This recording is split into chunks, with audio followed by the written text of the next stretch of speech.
오늘 제목은요, 겸손은 그리스도의 표식이다. 이런 내용입니다. 겸손에 관한 내용이죠.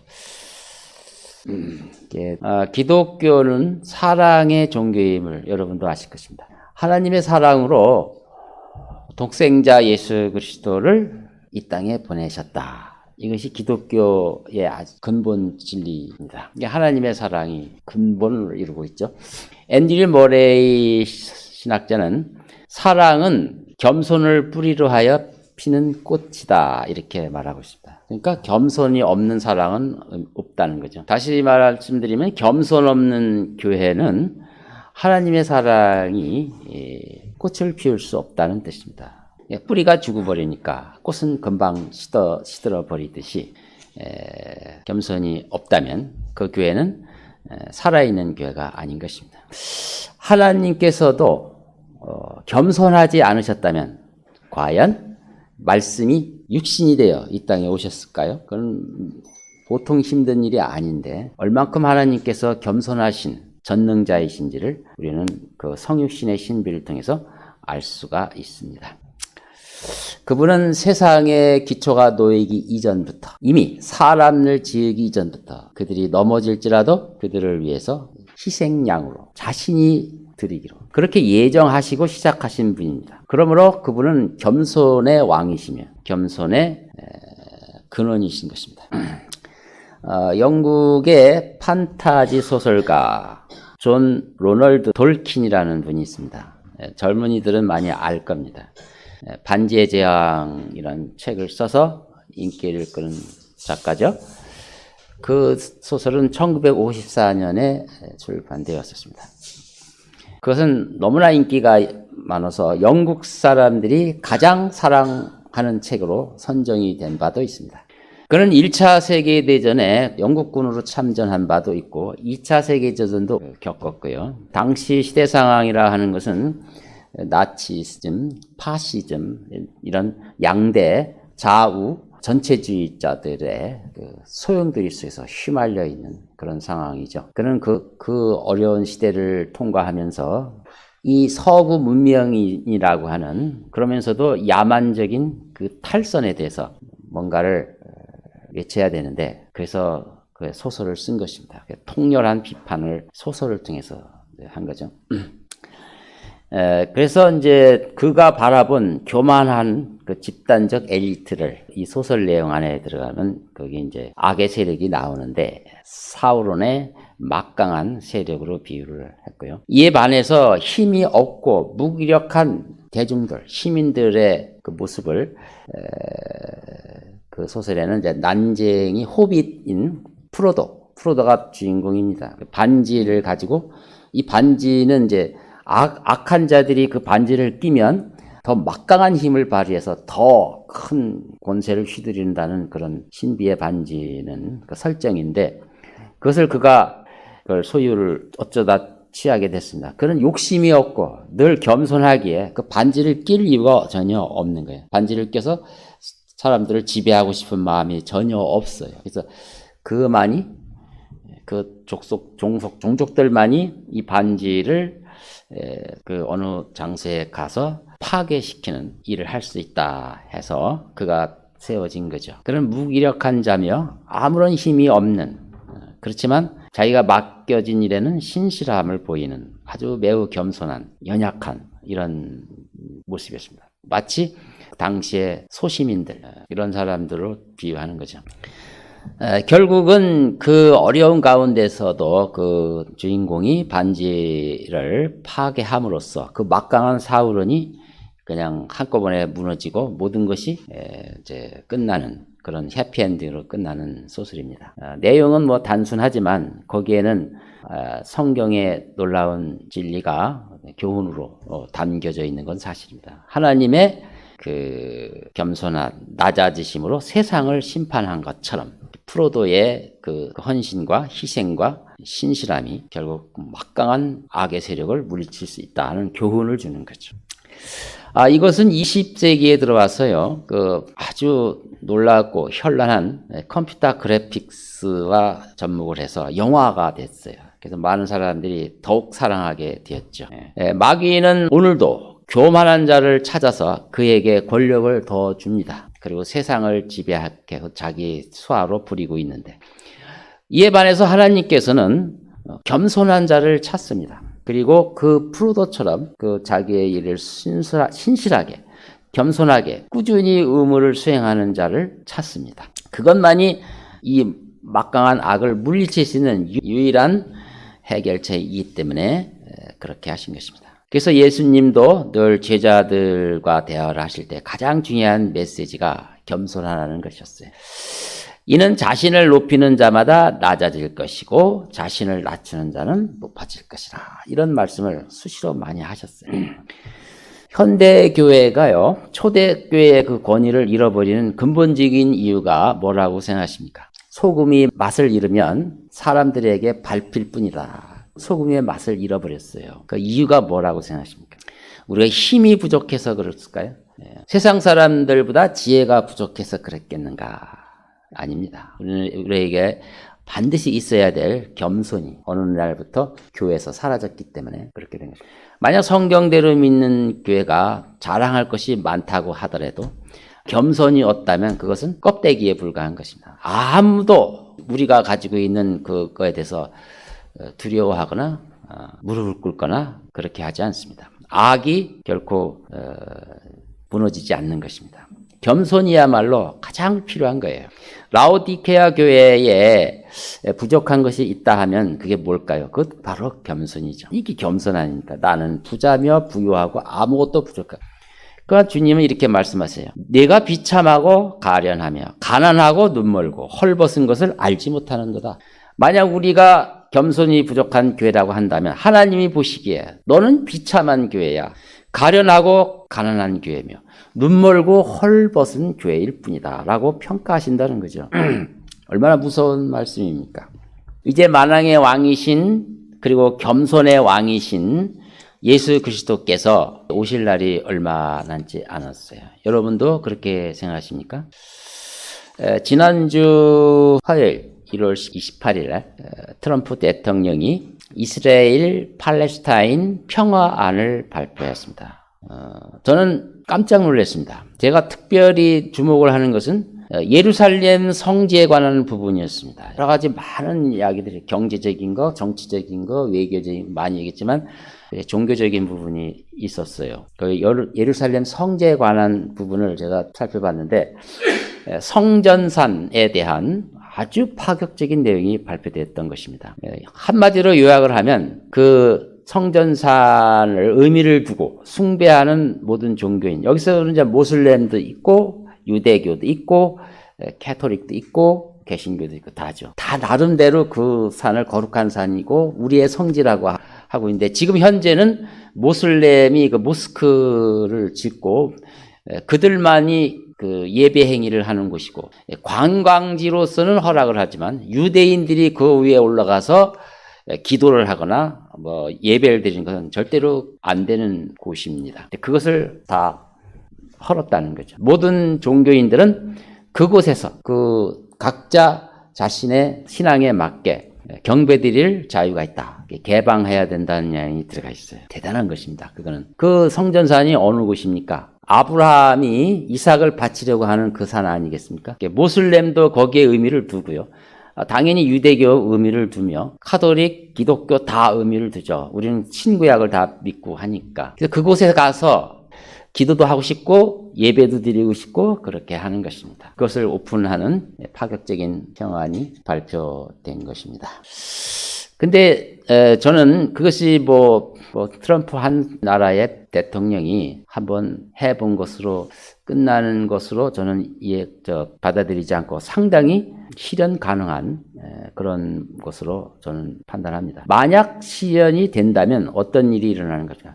유대인들이 거기다 그냥 구경만 하고 내려가겠습니까? 거기 성전을 반드시 지을 겁니다. 거기서 성전을 짓게 되면 그것은 이미 성경에서 예언한 주님의 재림이 곧 눈앞에 다다랐다는 확실한 증거를 우리가 갖게 되는 것입니다. 그렇기 때문에 우리 성경대로 믿는 사람들 교회에서도 이 부분을 주목해야 되는 것입니다. 그 확실한 증거를 확보했으면 이제 얼마 안 있어서 정말 문 앞에 다다르는 주님 앞에 우리가 어떤 모습으로 주님을 맞이해야 될 것인가, 이런 생각은 당연한 것이죠.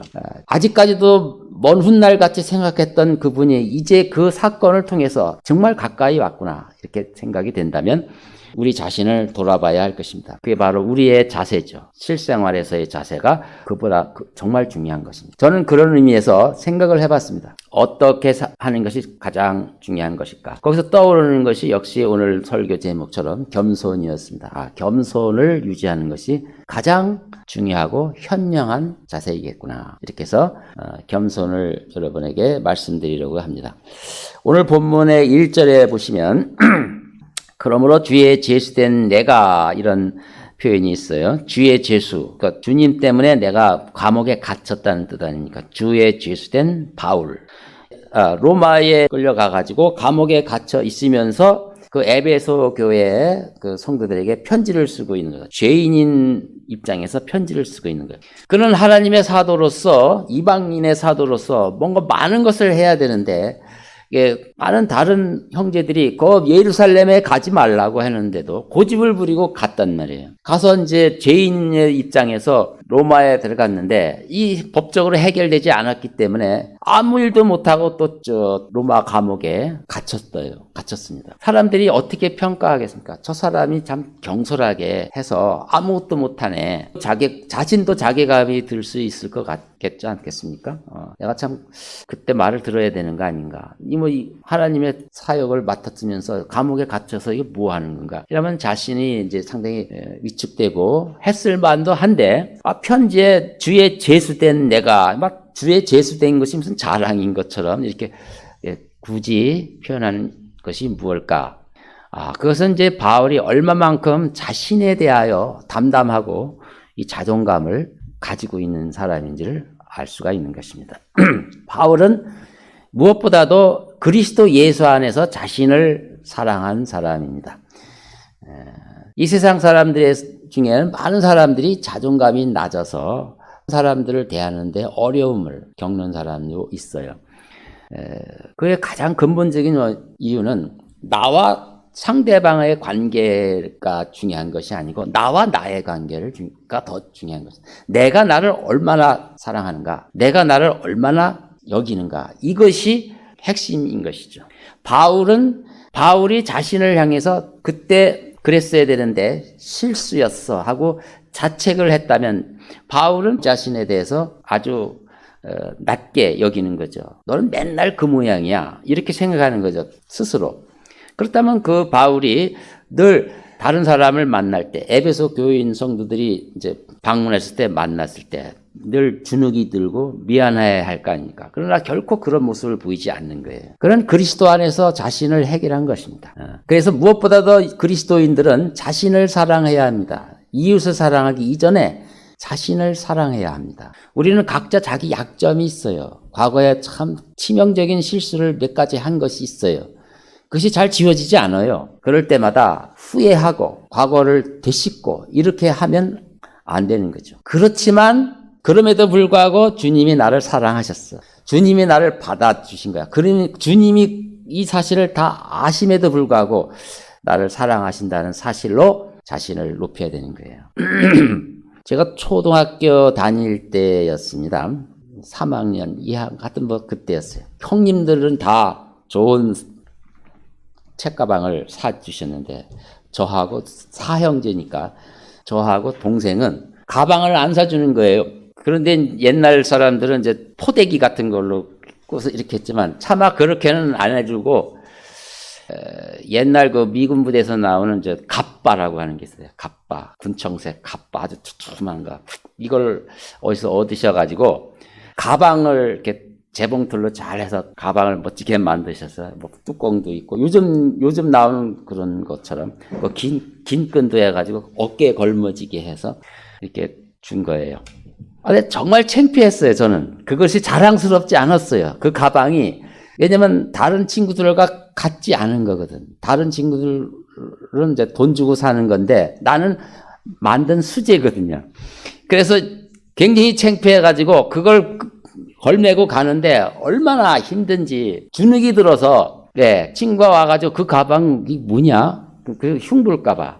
결국은 이제 감당이 못해서 또 가방을 샀는데 그렇습니다. 이 가방에 담겨진 사랑이 어머니의 사랑과 누나가 이제 동원돼서 만든 건데 내가 성숙했더라면 그런 의미도 갖고 또 잘 만들었어요. 또 책도 많이 들어가고 이런 등등을 해가지고 그것을 자랑스럽게 여겼다면 아무 문제가 없었을 건데 괜히 내가 그 가방을 평가절하하는 바람에 다른 사람이 그 사실을 지적하면 어떡할까? 여기에 그냥 짓눌려서 굉장히 괴로웠던 생각이 지금까지도 생각이 나요.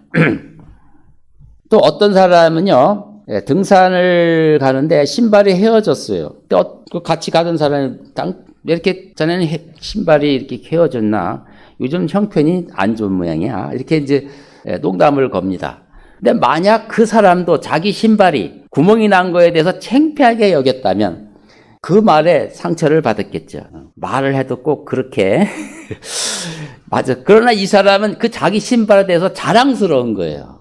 구멍이 났지만 이것은 사연이 있는 신발이고 내 지금까지 한 몇 년을 정말 편하게 신었던 신발이니까 자랑스러운 거예요. 그 말을 바로 받아치죠. 그러나 이거는 사연이 있는 거고 이게 너무 좋아. 지금도 이거 끝까지 더 신을 이쪽도 구멍이 날 때까지 계속 신을 거야 하고 그냥 바로 받아치고 즐겁게 산행을 합니다. 두 사람의 차이가 뭐예요? 한 사람은 자기 것, 그 가방에 대해서 창피하게 생각하고 한 사람 그 신발에 대해서 구멍난 신발에 대해서 자랑스럽게 여긴다는 말이에요. 바로 이것입니다. 우리는 사실은 그런 가방 같은 존재일 수도 있고 구멍난 신발 같은 존재일 수도 있습니다. 그렇지만 하나님께서 우리의 의미를 부여해 주셨잖아요. 우리 인생의 의미를 부여해 주셨잖아요. 저 하늘나라 바깥에서 보좌를 버리시고 오셔서 나를 위해서 죽으신 분이 내가 너를 사랑한다. 내가 너를 받아들인다고 하셨다면 그 인생이 얼마나 의미가 있겠어요. 얼마나 자랑스러운 것입니까? 정말 이러한 바울이 이런 당당한 모습으로 그리고 담담한 마음으로 이렇게 편지를 썼다는 것이 저는 이제 눈에 띄는 것입니다. 바로 그런 자세를 가지고 너희가 부르심을 받은 존재다. 하나님의 사랑으로 부르심을 받는다. 내가 있는 그대로 내 모습 그대로를 부르셨으면 하나님은 그걸 그대로 다 귀하게 여기고 받으셨다는 뜻입니다. 여러분 한번 자신을 바라보시기 바랍니다. 내가 나를 얼마나 사랑하는가? 내가 나를 혹시 부끄럽게 여기지는 않았는가? 자랑스럽게 여기셔야 됩니다. 비록 옛사람과 내 육신은 부끄러움이 많다 하더라도 하나님은 여전히 그거로 인하여 나를 향한 사랑이 변한 것이 아니라는 사실로 우리는 힘을 얻어야 돼요. 그래서 너희가 부르심을 받은 그 부르심에 합당하게 행하라. 이런 자부심이 있어야 그 다음에 우리는 일을 합니다. 이것이 없으면 한 발짝도 나갈 수가 없어요. 하나님의 뜻을 이룰 수가 없는 거예요. 그래서 하나님께서는 우리에게 무한한 자부심을 주고 자긍심을 주셔서 그분의 거룩한 일을 하라고 부르시는 거예요. 우리에게 부르신 목적이 하나님의 일을 하라고 부르시는 거 아닙니까? 우리는 예수를 믿는 그 순간부터 부르심을 받은, 즉 하나님의 소명을 받은 거룩한 백성입니다. 2절에 보시면 모든 겸손과 온유와 오래 참음과 사랑 가운데서 서로 용납하라 이렇게 말했습니다. 모든 겸손, 첫 번째 나오는 것이 겸손입니다. 겸손. 그리스도인에게는 겸손이 전부입니다. 겸손이 빠지면 그건 그리스도인이라고 할 수가 없어요. 하나님께서 우리를 부르시는 목적은 성경엔 두 가지가 나옵니다. 첫째는 주 예수 이름을 높이는 일로 우리를 부르셨다고 말합니다. 또 하나는 그리스도 안에서 선하는 일을 위해서 우리를 부르셨다. 선한 일을 함으로 예수 이름을 높이는 일에 우리를 부르심을 받은 거죠. 선한 일을 통하여 주의 이름을 높이는 거에 부르심을 받았다. 그러니까 선한 일을 해야 되겠네. 이렇게 딱 되겠죠. 좀 더 그 다음 구체적으로 어떻게 해야 선한 일로 하나님의 이름을 높이는가를 살펴봐야 되겠죠. 그게 2절에 나오는 겁니다. 모든 겸손과 온유와 오래 참음과 사랑 가운데서 서로 용납하라. 이것이 부르심에 합당한 삶이고 이것이 선한 일이며 이것이 주의 예수 이름을 높이는 것이다 라고 말하는 것이죠. 그렇다면 우리가 이제 처음에 긴장하는 것이 무엇이냐면, 내가 이제 이렇게 큰 부르심을 받았고 내가 이렇게 하나님으로부터 은혜를 받았으니 이제 뭔가 일을 해야 되겠네. 이제부터 고아원을 찾아다니든가 아니면 뭐 좀 더 나간다면 선교 사역에 동참해야 되겠네. 그럼 지금 하고 있는 걸 접어야 되겠네.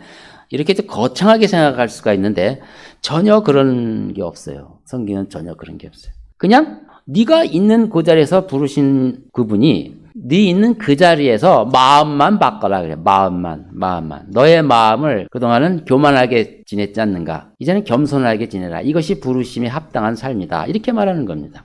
모든 겸손과 온유와 오래 참음과 사랑으로. 여러분이 만약 과거의 삶을 지금도 예수 믿고 나서 계속 지속하신다면 그래서 여러분은 가장 부르심에 합당한 삶을 살고 있는 것이고 주 예수 이름을 높이는 일에 여러분 선한 일을 하고 계시는 것입니다.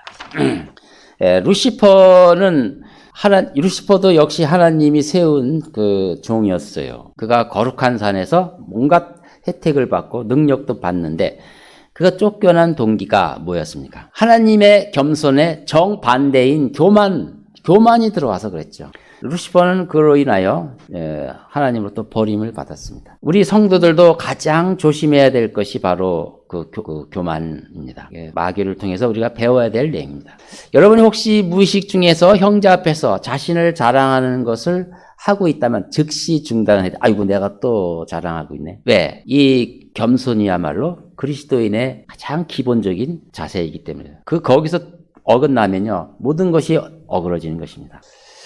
이 교만이 들어오면은 심각한 일이 뭐가 생기냐면 회개가 안 돼요. 교만은 회개가 안 되고 변명만 계속하는 것입니다. 그렇기 때문에 회개가 안 되면 하나님의 은혜를 얻을 수가 없어요. 하나님이 어떻게 할 수가 없는 것입니다. 그래서 교만은 처음부터 차단해야 되는데 겸손이 바로 교만을 차단하는 방어막이에요. 겸손. 마음을 낮추면 바로 그것이 가능하게 되는 것입니다. 뿐만 아니라 겸손을 유지하면 하나님이 그를 높여주십니다. 예수님을 보시면 됩니다. 예수님은 늘 나는 온유하고 겸손하니 나를 따라가서 나를 배우라. 겸손을 배우라는 것이고 그분은 실제로 그 일을 하셨어요. 그가 겸손하게 하나님의 말씀을 온전히 순종하심으로 하나님께서 그의 이름을 지극히 높여주셨어요. 빌보서 2장 9절에 이로 인하여 하나님께서는 그를 지극히 높이시고 모든 이름 위에 있는 한 이름을 그에게 주사 하늘에 있는 것이나 땅 위에 있는 것이나 땅 아래에 있는 것이나 모든 무릎을 예수 이름에 꿇게 하시고 모든 혀가 예수 그리스도를 주라 시인하여 하나님 아버지께 영광을 돌리게 하셨느니라.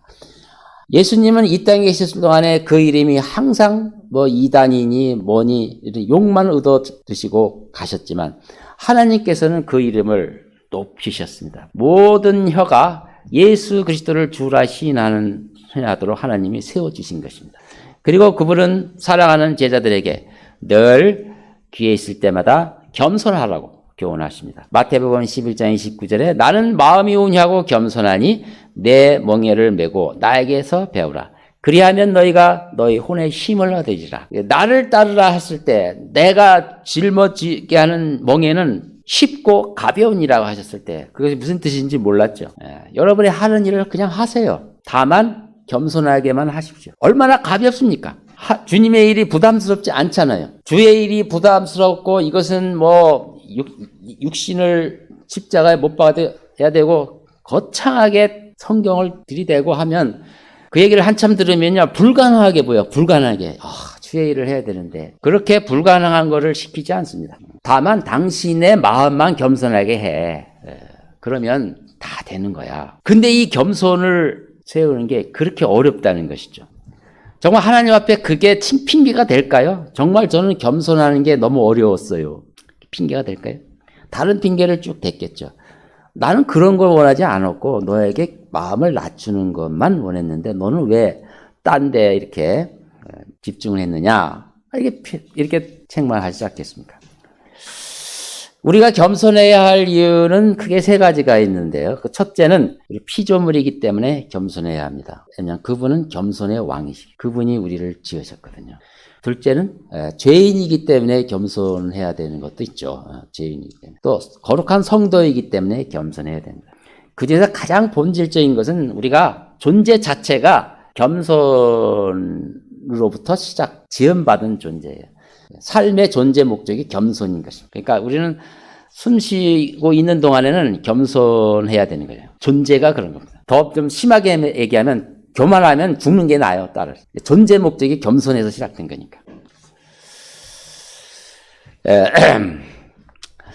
누군가가 우리 부경교회를 처음 와서 살펴보니까 여기 교회는 냉랭하네, 사람들이 좀 교만해, 이런 소리를 들었다면 우리 교회 전체가 회개해야 돼요. 이건 그대로 넘어가서는 안 돼요. 우리 교회가 전체 반성해야 돼요. 왜냐하면 가장 중요한 걸 잃어버린 교회가 있으면 뭐합니까? 그만큼 겸손은 중요한 것이고, 겸손한 성도는 사람이 알아보게 됩니다.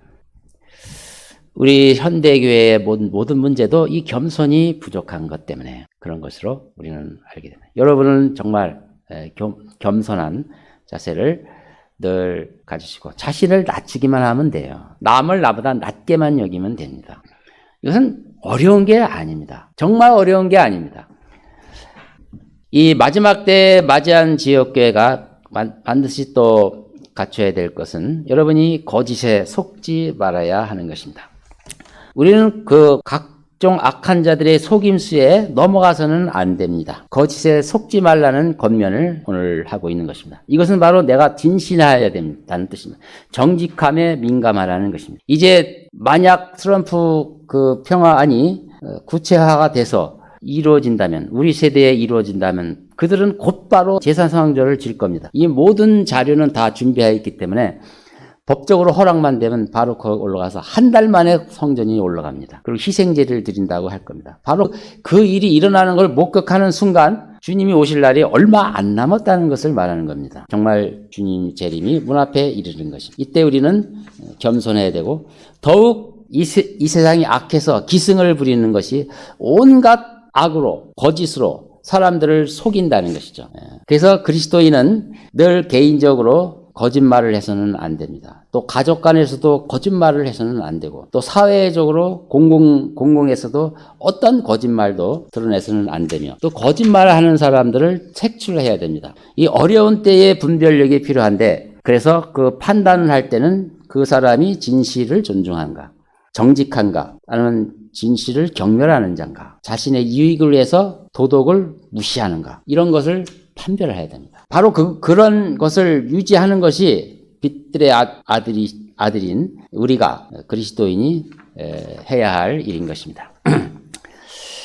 교회는 또 사회를 향하여 하나님의 심판을 외치고 사람들 속에 있는 위선을 폭로하며 하나님의 거룩함을 증거하는 사명도 가지는 것입니다. 만약에 여러분이 사회에 만연한 악의 근원을 못 본 척하고 그들을 넘어간다면 이 사회가 어떻게 되겠습니까? 거짓으로 완전히 이 세상이 덮일 겁니다. 마치 사울의 악의 세력이 이 세상을 어둠으로 가득 채우듯이, 이랬을 때 교회는 분명히 소리를 내야 됩니다. 어떤 사람은 이 악에 대해서 얘기하는 것을 오해하는 사람이 많이 있습니다.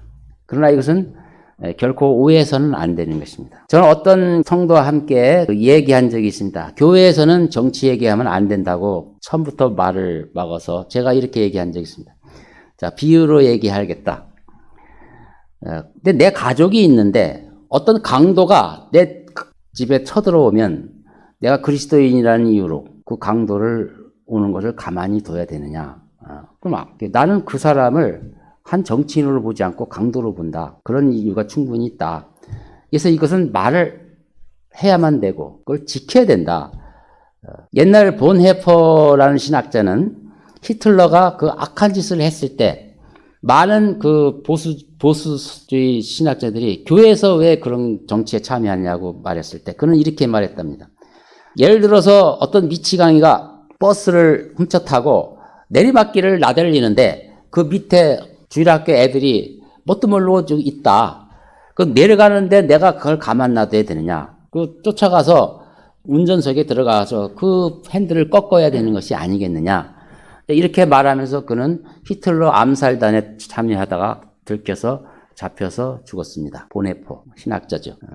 지금 우리나라는 매우 어려운 상황에 처해 있습니다. 많은 사람들이 옳고 그름을 판단하지도 못하고 있습니다. 이미 언론은 모든 거짓을 다 차단하고 이미 언론의 기능은 다 망가졌고 참이 무엇이고 거짓이 무엇인지 아무도 분별할 수 없는 아주 그런 상황에 처했습니다. 이럴 때 더 깨어있는 자가 무엇이 진실 존중이고 무엇이 진실 경멸인지 살펴서 여러분이 자든 우든 그와 상관없이 진실 존중편에 서야 되는 것이 우리 그리스도인의 마땅히 해야 할 일입니다.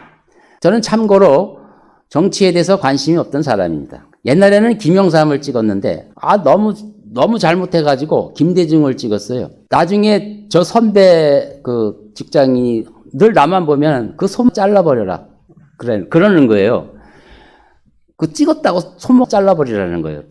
그런 잣대를 보지 않았어요. 나는 내가 가지고 있는 그 제한된 지식으로 그가 얼마나 진실하냐 아니냐를 따져서 그때 김영삼은 진실치 못해서 심판을 받아야 된다고 김대중은 내가 잘 몰라서 저 사람은 잘할 것을 하고 찍었어요. 그렇지만 내가 당당한 이유는 내가 가지고 있는 원칙은 내가 저 사람을 좋아서 저 사람을 나빠서 찍은 게 아니었어요. 누군가가 이 사람이 진실하냐 아니냐로 찍었기 때문에 후회가 없고 그 사람의 비난에 대해서 저는 상처를 안 받습니다. 그리고 젊은 사람들이 뭐 그렇게 좌파를 찍고 하는 것에 대해서 전혀 그 사람을 미워하거나 그러지 않아요. 젊은 사람들은 그 가지고 있는 지식이 너무나 제한되어 있고 제한되어 있는 상황에서 순수한 마음으로 그 우파의 그 비리를 봤기 때문에 이쪽으로 찍은 거 아닙니까? 그건 존중해 줘야 되는 거죠. 존중해 주는데 그 다음에 이쪽에서도 거짓이 발견하면 목소리를 내라는 거죠. 이것이 진실 존중의 자세입니다. 이런 것을 교회에서 성도들이 가져야 교회가 썩지 않는 거예요. 그래야 권세자들이 무서워하는 것입니다. 바로 이것이 공공신학이라고 하는 교회가 정치에 참여하는 자세입니다. 저는 한때 그 이승만에 대해서 잠깐 언급한 적이 있는데 어떤 형제가 책상을 치면서 매우 불쾌하게 여기더라고요. 저는 놀랐어요. 어떻게 우리나라 초대 대통령에 대한 이야기를 그것도 그리스도인으로서 대한민국의 초석을 세우는 데 있어서 기독교적 정신으로 이루어지는 그 내용들을 잠깐 소개했는데 그것이 그렇게 부담스러웠느냐는 거죠. 미국 와싱턴의 사생활이 아무리 나쁜 것이 있다 하더라도 미국 사람들이 미국 와싱턴에 대해서 언급하는 것을 그렇게 부담스러워 했겠느냐는 거죠. 뭔가 잘못됐다는 거죠, 나는. 저는 이승만에 대한 책들을 많이 가지고 있어요. 그리고 이승만이 그 활동한 내용들을 가지고 있어요. 근데 대한민국 사람들이 이거에 대해서 모른다는 거예요. 왜곡된 지식만 가지고 모르고 있는 거예요. 특히 젊은이들이 알아야 될 내용들이 너무 모르는 거예요. 이걸 얘기만 하면 얼굴색이 변해가지고 들으려고 하지 않는 그 자세가 뭐냐고요. 이미 그건 도덕이 무너진 것입니다. 우리는 북한의 김정은을 얘기를 합니다. 그는 최악의 인권 유린 독재자며 북한 주민들이 너무나 고통스러운 삶을 살고 있어서 이들의 죄악상을 말해야 되는데 교회가 얘기를 해야 되는 거예요. 이런 거를. 그는 또 교인을 얼마나 핍박을 합니까? 근데 교회가 만약에 그런 것을 얘기하지 않는다면 누가 얘기합니까? 교회는 벌써 가장 기본이 된 도덕이 무너지는 거예요. 인류 최악의 인권 유린 국가에 대해서 교회가 한마디 아무 소리도 못한다면 그 교회는 도덕이 무너지는 거예요. 기본이 도덕이 무너진 그것에서 진리가 어떻게 바로 설 수가 있겠어요. 그래서 이제는 공공신학에 대한 새로운 인식을 해야 될 때입니다. 좌우가 아닙니다, 이거는. 이제 마지막 때가 되면 러커만 목사는 그 주석서에 늘 이런 그 용어로 그들의 악의 세력들을 경고하고 있었습니다. 그게 바로 국제사회주의자들입니다. 여러분은 주석책을 보면서 혹시 놓쳤는지 모르지만 러크만 목사가 국제사회주의자라 했던 그 국제사회주의자는 오늘날 글로벌리스트 혹은 딥스테이트, 흑막 세력, 또 어떤 이는 일루미나티, 어떤 이는 프리메이슨으로 대변하는 악의 세력들입니다. 이들은 국가를 초월하는 자들로 모든 금융과 돈을 걸머진 자들입니다. 이들은 자기들끼리 모여서 세상을 다 주무르는 자들이며 심지어는 전쟁도 일으키고 심지어는 병원균도 퍼뜨려 가지고 사람들을 죽이기도 하는 아주 악한 자들입니다.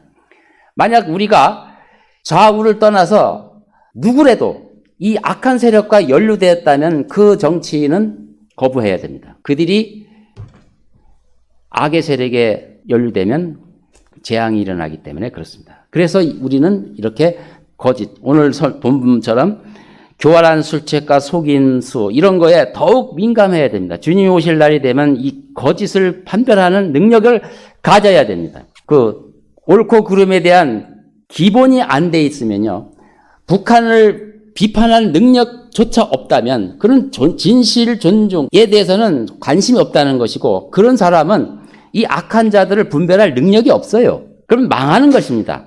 바로 이렇기 때문에 바로 그 안에는 겸손이 들어있는 거예요. 겸손해야 되는 거예요. 이것 또한 우리 교회가 해야 할 사명인 것입니다. 저는 기회 있을 때마다 반드시 알아야 될 진실에 해당하는 우리나라 역사, 정치, 이것을 잘 준비해서 설명을 하겠습니다. 여러분은 제가 어떤 다른 목적으로 설명하는 것이 아니고 옳고 그름을 제대로 알게 하려는 목적으로 하기는 거기 때문에 여러분 잘 경청해서 들으시기 바랍니다. 오늘 말씀을 이제 마무리하겠습니다.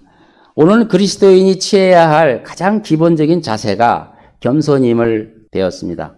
이 겸손에서 나오는 열매들은 성경의 오래 참음과 용납함과 그리고 친절하고 다정다감한 자세라고 말합니다. 우리는 서로 친절해야 됩니다. 그리고 다정다감한 자세를 늘 해서 이 분위기가 따뜻하게 되어져야 됩니다. 교만에서 나온 열매들은 용납하지 않는 자세, 또 화평의 끈을 끊어버리는 그 자세, 또 속임수로 사람을 미혹하는 것, 교회를 분열시키는 것, 이게 다 교만에서 나오는 것입니다. 그러므로 또한 신랄하게 비판하는 것도 교만에서 나오는 것이고, 고함 지르는 것도 교만에서 나오는 것입니다. 우리는 지금까지 교만해도 된다는 것을 배운 적이 없습니다. 너는 그리스도를 그렇게 배우지 아니하였느니라. 즉 교만은 절대로 우리는 용납해서는 안 됩니다. 저도 3년의 짧은 기간이지만 이 강대산에서 그리스도를 그렇게 가르치지는 않았어요. 늘 겸손하라. 왜냐하면 그것이 가장 중요한 거기 때문에 그렇습니다. 여러분은 지금까지 잘 해오셨습니다. 정말 잘 하셨습니다. 앞으로 더 어려운 일이 있을 때에도 제 말씀을 기억하시고 늘 겸손하게 대하시기 바랍니다. 이제 곧 이스라엘 성전이 세워질 날이 눈앞에 다가오는데 우리 주님을 만날 일이 가까웠다는 뜻입니다. 가장 안전하고 보장받는 덕목이 겸손인 것을 아시고 겸손한 마음으로 자신을 바라보고 또 세상도 바라보는 저와 여러분이 되시기 바랍니다.